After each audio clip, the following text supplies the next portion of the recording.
al- Also, there were two international agreements that were asked. Di lang siguro two, but this is just some of those topics na that were asked in 2023.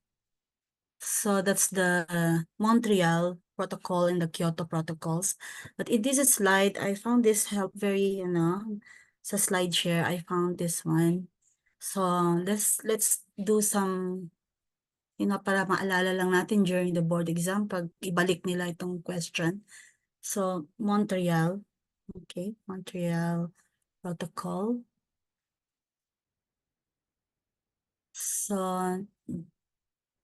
that one is, it says international agreements are formal understandings or commitments legally binding agreement between two or more countries. So, by the way, an agreement or treaty can also be called a convention. Okay, baka ibahin lang yung question, yung terminology. So, it's called a convention. It's also a protocol, a pact, or an accord. So each of these terms has a specific legal implications, so what an agreement treaty can be called. And then there are two types, the bilateral between two countries and multilateral. Okay. I don't need to make some explanation, basta alam lang natin na there are two types. So they bilateral, they cover a wide range of issues including trade, defense, environmental protection also, and human rights. Bilateral agreements are relatively easier to negotiate and implement because they involve fewer parties. For multilateral, as you can see, they're between several countries, and so it's more complex. So among those multilateral agreements include Paris Agreement, if you're aware of that, Paris Agreement on Climate Change. Also, the Convention on Biological Diversity, I think it was included in this slide, so we would be able to see later sa succeeding slides. Also, trade agreements, yung mga iba-ibang trade agreements. So there are important for addressing issues that affect multiple countries and require a coordinated international response. So, okay, so what do we see here? So these are already specific items in the Montreal. So it says here Montreal Protocol, okay, on substances that deplete the ozone layer. So that was in 1989. So if you've read that, it is a landmark international treaty designed to protect the ozone layer by phasing out the production and consumption of ozone depleting substances, or the ODS. Also, what's key there? So you can see it was adopted. Wala naman nakalagay, but 1989. Yeah, entered into force in 1989. So, yeah, if you've read before, you can also see that, or you can confirm online that uh, about Montreal Protocol on substances that deplete the ozone layer. This was remarkably successful with widespread global participation and adherence. So its phased approach allowed for the gradual reduction and eventual elimination of ODS, which include chlorofluorocarbons, CFS, and halons. So it is credited with significant recovery of the ozone layer. Kyoto naman. Kyoto to the UN Framework Convention on Climate Change Protocol, Greenhouse Gas Emission Reduction. So that's number 2. Yeah, again, it's like Montreal, it's also an international agreement, which commits its parties to reduce greenhouse gas emissions. This at at least you will remember all this information during the board exams. So it was adopted in Kyoto. Kasi, so you already have keyword there, this Kyoto Protocol. So it was adopted in Kyoto, Japan in 1997. So that's and came into force in 2005. Okay.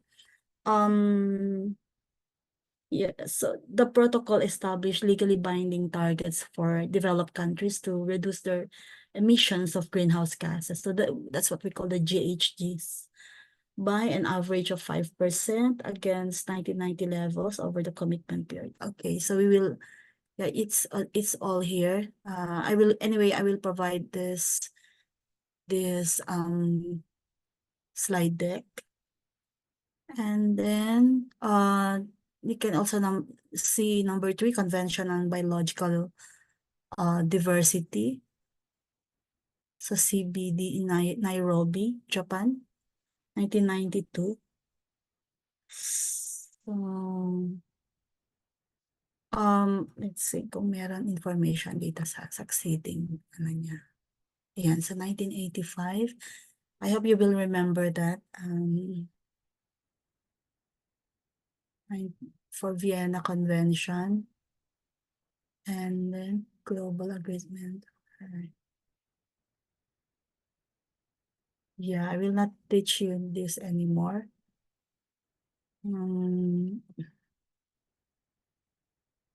Okay. How about this one?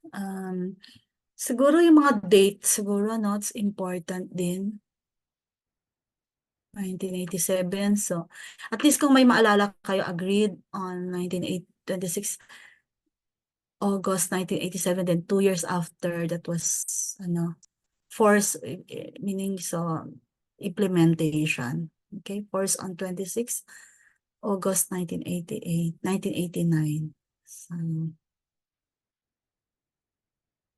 So, sobra namang punishment pag itanong pa nila yung mga amendments, no? So, but if you noticed, uh, almost every year may amendments. So 1990, 91, 92, 93. So nag-skip siya ng 94, and then the next amendment after 93 was 1995, then another 2 years, 1997, and then it went back to per year, 97, 98, 99, and then 2016. But anyway, at least nakita ninyo, maalala niyo siguro. So the Montreal Protocol on Substances that Deplete the Ozone Layer, signed by 46 countries. Now all are signatories. 46 countries. I think it's important also to remember, right?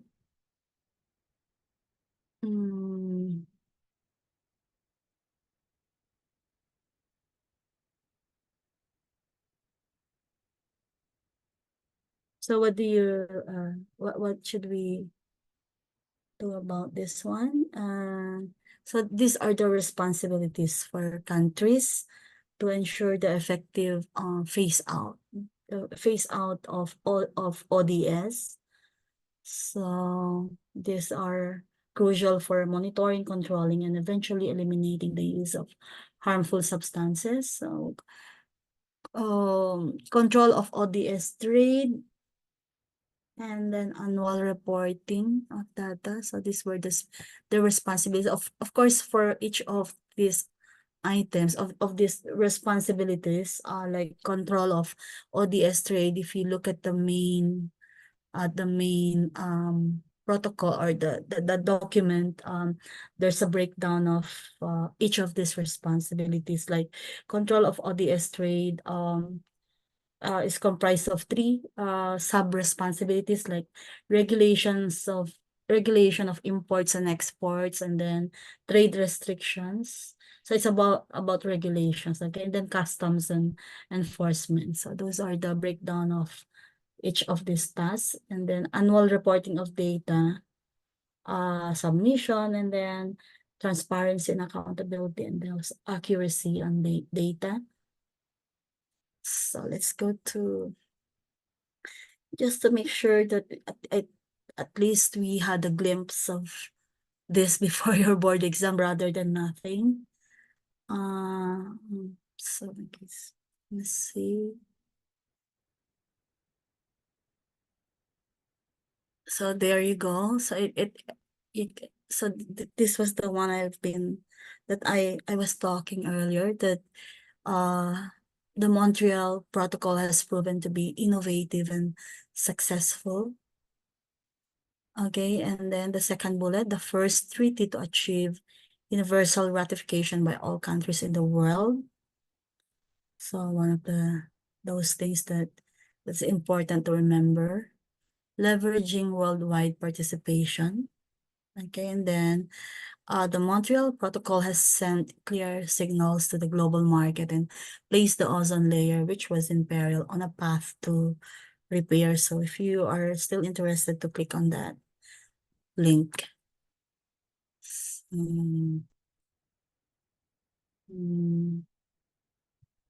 Earth Summit.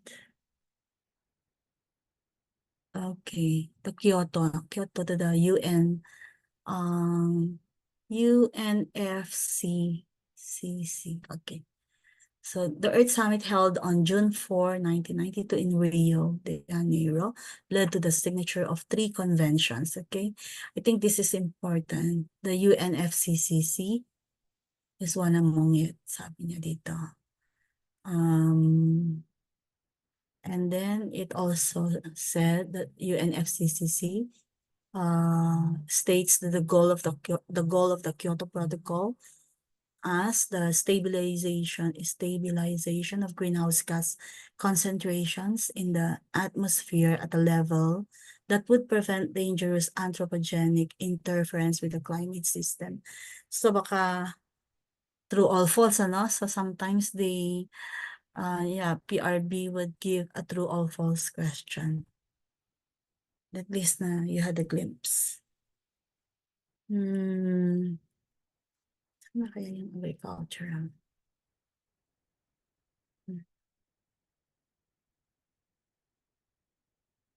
192 signatory countries. How about Montreal? Someone unmute for a short-term memory, short-term na absorption. Ilang countries yung kanina? Montreal. 46, ma'am. 46. 197, ma'am. Great.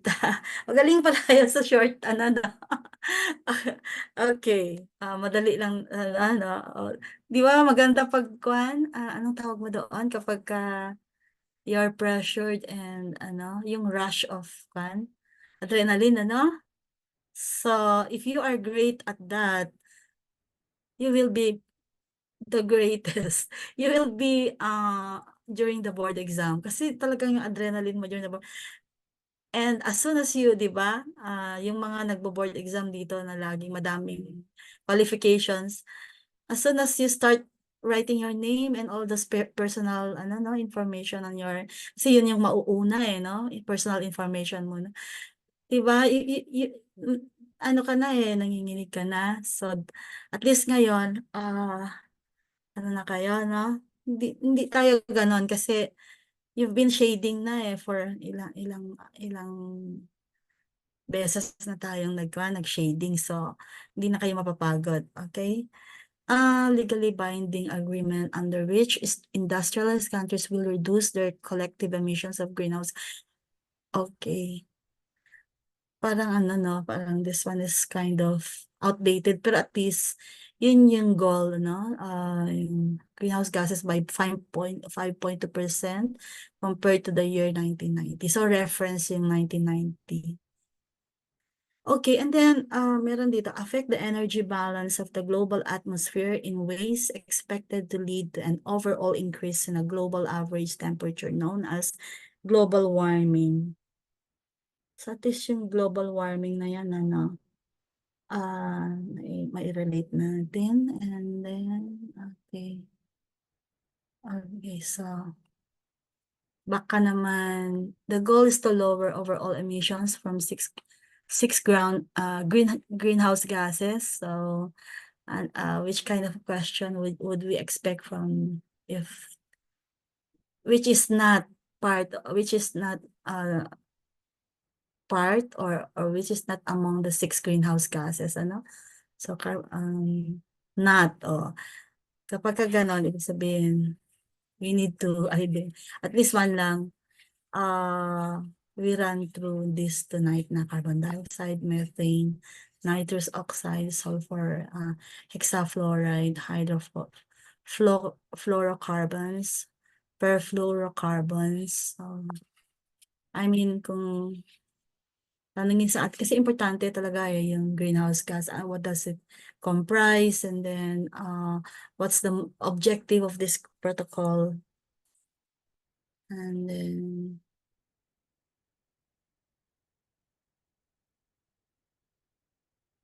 okay, can you see this one? Industry, transportation, other and food waste buildings. Okay. I'll give you this anyway. So also this one.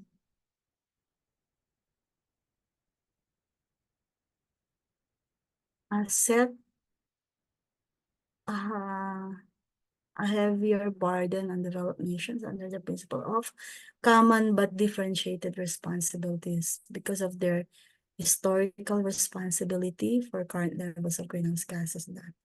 So, after 2020, di ba? 8, 9, 10, 11, 12, so 5 years. 13, 14, 15, 16, 17, 18, 19, 20. So, 8 years. Ano kaya yung sumunod dito, no? So, maybe I can research naman and then tell you again.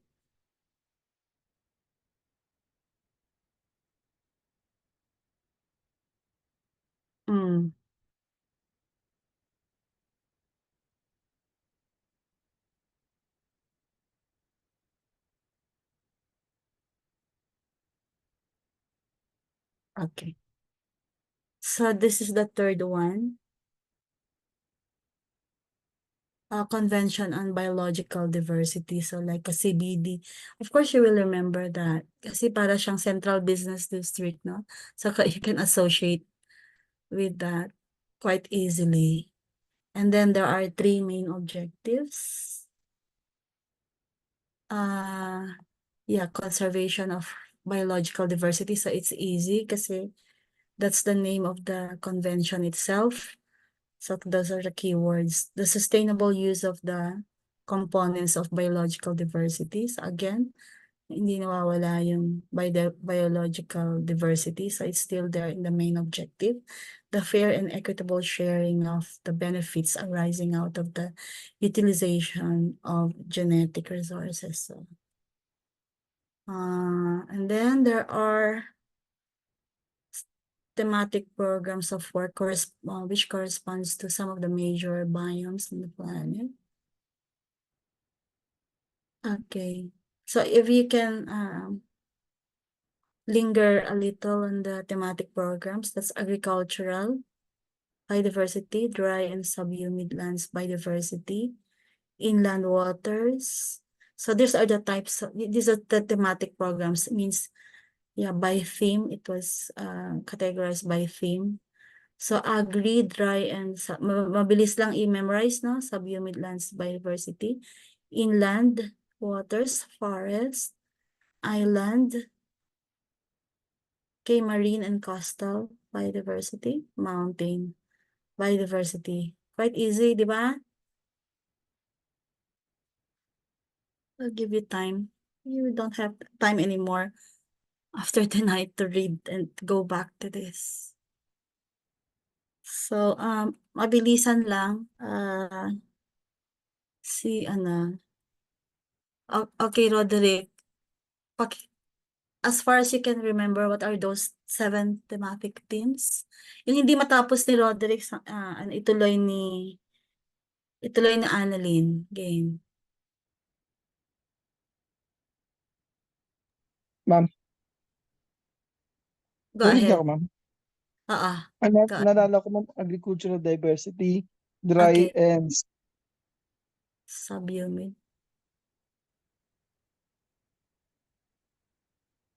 Okay, ganun ka.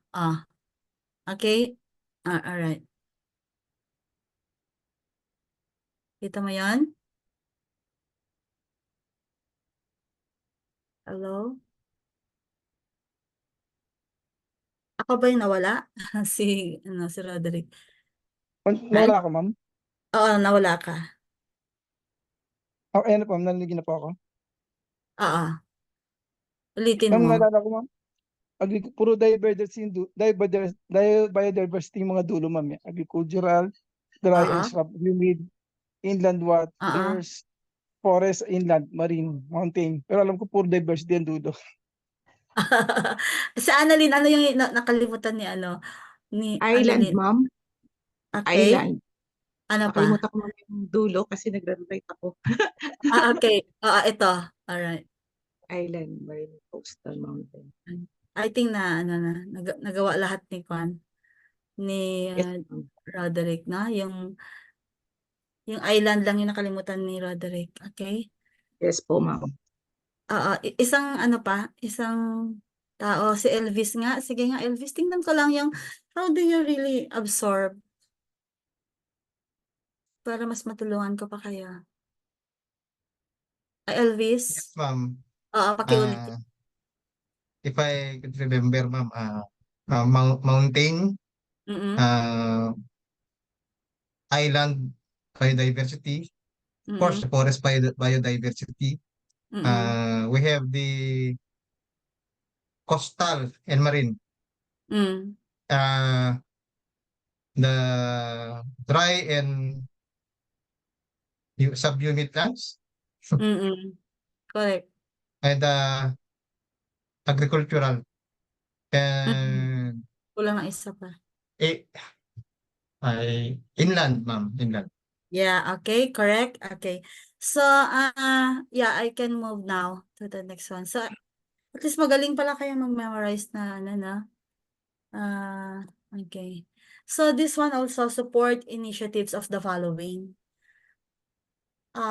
Business, local authorities, parliamentarians, universities and the scientific community, children and youth, the Green Wave for schools, non-government. So I think we use all these terminologies naman except parliamentarian because we legislators.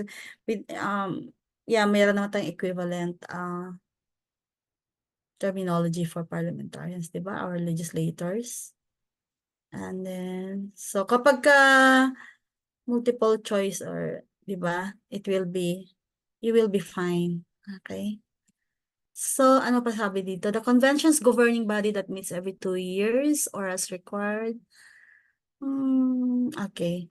2 conventions in CBD. So, what's CBD again? Convention on Biological Diversity. So, the Cartagena Protocol on Biosafety, the Nagoya Protocol on Access and Benefit Sharing. So, I think it's easy. I hope hindi na nila ibigay lahat ito. Pero at least kung nadaanan kasi natin, we would be glad to answer still, no? Okay. So, 2023, questions on Montreal and Kyoto Protocol were given. So, among those MCQs or international agreements that have been given or have been, that we just tackled. So, I'll stop share. May titingnan ulit ako. These are some of those hindi pa. So aside from those summary, I hope kayong lahat meron na kayong summary 1, 2, 3. I-prioritize muna natin yan kasi you will have peace of mind pag nabasa nyo na yon. So not necessarily memorizing but just familiarizing yourself. makukuha at makukuha na kayo, no? Kaya, I expanded discussions on each of those items na hindi ko dapat ina-expand na parang definition na lang sana. But, I can sense that it would be easier for you to, to remember things when you get the details. Kasi kapag ka definition lang yung ibigay ko or yung types of blah blah blah, it means that you need to memorize. But if I give the detail, you don't need to memorize because you need to understand only. And when you get the details, you get a complete narrative, ano? And it becomes, parang ma-embrace nyo yun eh. So the brain really, indeed, would be able to capture or mas ma-increase yung niya, yung understanding ninyo. And so you don't need to memorize. So it's just some of those strategies that I can teach. Kasi mahirap yata na definition of terms lang yung kaya niyong gawin for each topic.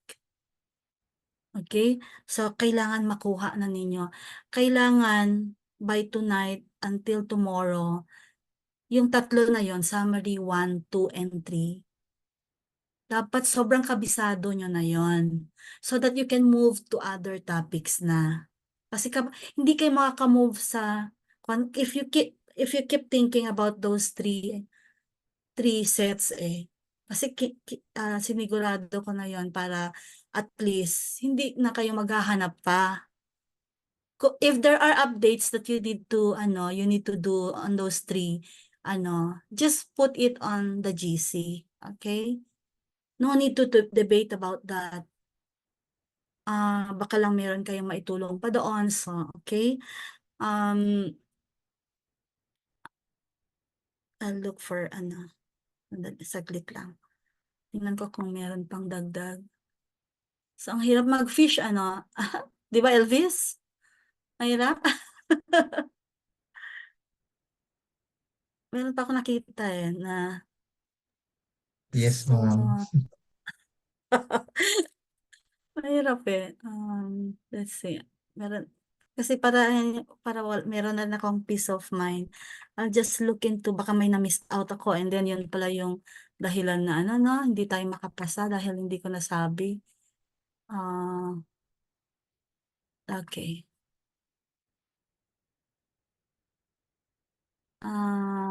Okay. Ano ba nakita ko na dito? Kevin Lynch. Kevin Lynch pala. So, okay, Kevin Lynch.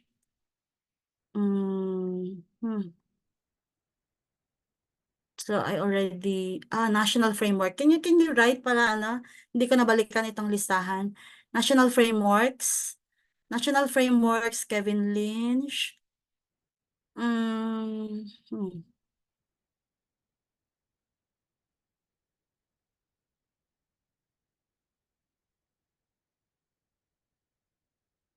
Up to pala, hierarchy of the physical frameworks. And then heavy reading heavy reading on procurement kayo and code of ethics. Okay, heavy reading tayo doon. Kailangan ma-perfect ninyo yung part na yon. Dalawa. So we've done already Kyoto and Montreal. And then yung PPP and joint venture, nandyan naman, but heavy din yon, heavy. And then, okay. 4 policy areas, can you write that? Okay. Tatlo. So, LDC composition, sige nga. Someone will write for me. And then, hindi ko na ito babalikan.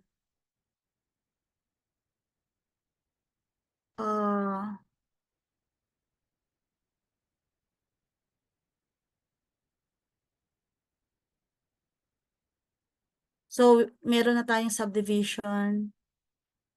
condominium laws, di ba? Okay. Spread and backwash effect. Meron na ba tayo niyan? Wala pa, no? 5. Meron ng LUTIP dyan. So, okay. Minimum ratio of police, health worker, level of health centers. Someone is taking down.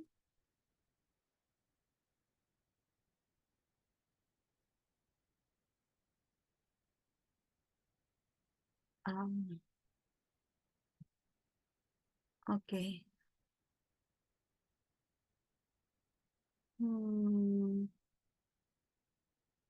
Export base, meron na yung export base. I already included.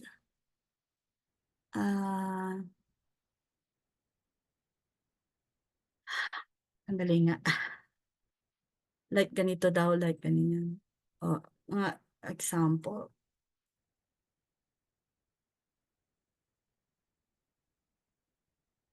Okay. Mga ganyan daw. So, I keep writing ano na ha, sa GC. Then,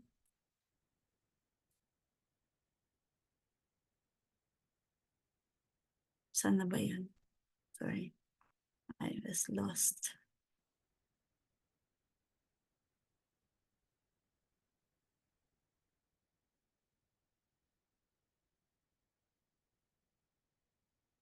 Okay. Ang quash.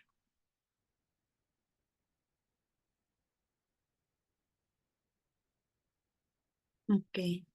Pakidagdag yung sinabi ko kanina. Pakidagdag dito ha. Okay. So that. Look at the GC. Okay. Yan. And then yung mga nagkan kanina, yung mga nagsulat, pakilagay na lang dito so that I can also add summary for, diba? Grabe, dumadami yun, no?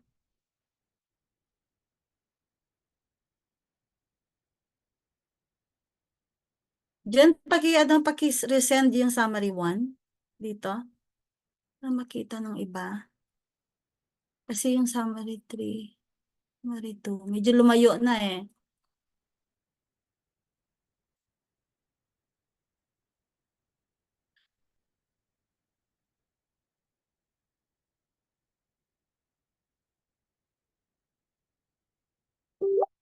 Yung 2 pa, yung 2.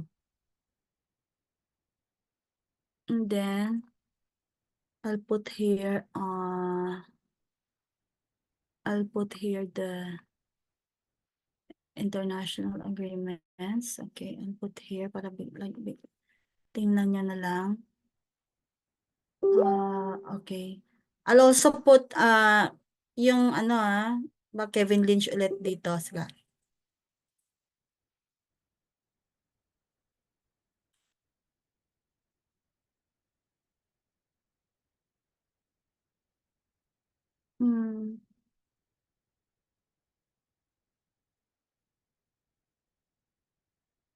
I think yung kuhan ko na. So, the image of the city. Let's see. I'm not sure if this is the latest na. Kasi I forgot na eh. Sininakaw daw nila yung Canva ko eh. Image of the city.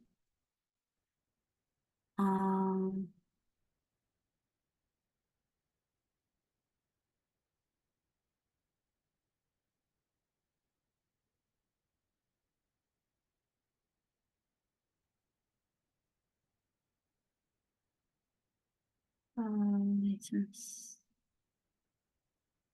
I cannot see yung kuhan.